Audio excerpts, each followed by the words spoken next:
嗨，大家好，我是蕾蕾。这北方的早餐呢，花样非常的多。今天呢，我就用这2块钱的饺子皮，给大家分享2种不同的早餐，特别的美味儿。大家喜欢哪一种？可以收藏一下，来一起看一下吧。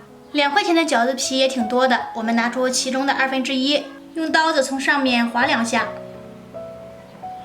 再轻轻的给它抻一下，注意不要抻断。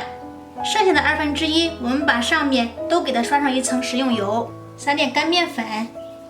再摞上1张，刷上食用油，依次可以摞上个10几张，然后拿一个擀面杖给它压一下，这样做出来比较均匀一些，稍微给它擀薄，最后压成这样就行了。电饼趁预热，不用刷油，把做好的生饼皮给它放进去，小火慢烙，烙着30秒，给它翻个面，翻过来以后立即把上面这一层给它揭下来，接着再给它翻面，看已经鼓小泡了。再给它揭下来，依次类推，把这些全部揭完。为了使这个单饼不干裂又筋道，我们可以把上面刷上一层食用油。来看一下，特别薄，这样不管是卷菜还是卷肉都是非常好吃。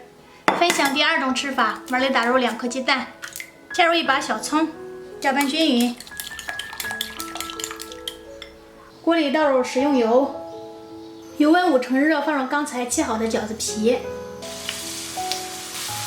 小火慢炸，中间给它翻个面，让它们均匀受热，炸到金黄酥脆，给它捞出来。另起锅，刷食用油，舀1勺鸡蛋液放进去，稍微给它摊得均匀一些，上面放上1张烙好的单饼，定型了以后给它翻个面。因为这个饼非常的薄，烙制不到1分钟，给它出锅，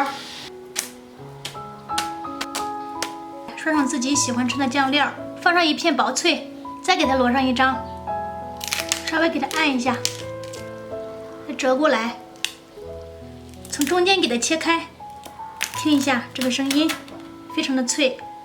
这样一个特色小吃，蛋饼加薄脆，就这样做好了，咬一口真的是特别的香。